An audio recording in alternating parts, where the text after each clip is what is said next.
Dahil tapos na ang trabaho, lalabas na naman kami. Mamamasyal,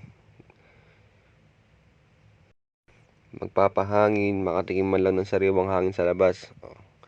Pa-picture na naman yung idol nyo, si Idol Arroyo.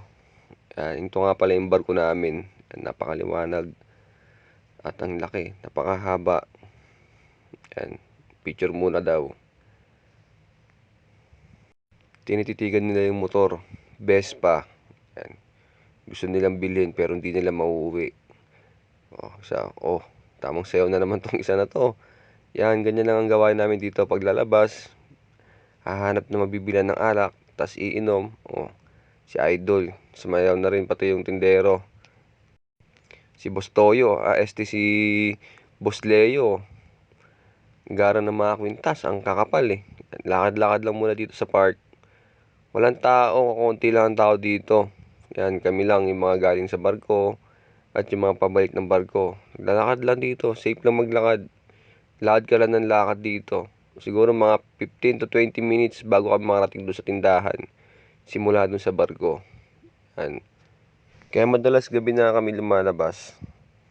Kasi hindi kami pwedeng lumabas sa umaga ng mahabang oras. Kaya sa gabi namin sinusulit yung bawat overnight namin dito sa mga lugar na pinupuntahan namin.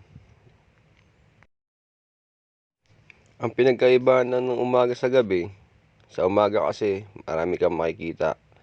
Pwede kang pumili sa bilihan ng mga sapatos, bilihan ng mga damit. Yun ang pinagkaiba. Ito kasi yung trabaho namin sa umaga, kaya hindi ko talaga pinaiiwanan. Gawa ng mga kusinero, luto dito, luto doon, pahugas dito. Kaya mas gusto mo na lang munang hugasan lahat yan. Pagtapos ng trabaho, doon ka na lang lalabas. Ito nga pala, pabalik na kami ng barko. Napakaliwanag ng barko namin. 2 days kami dito.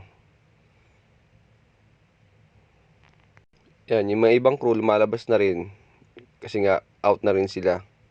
Picture muna kami.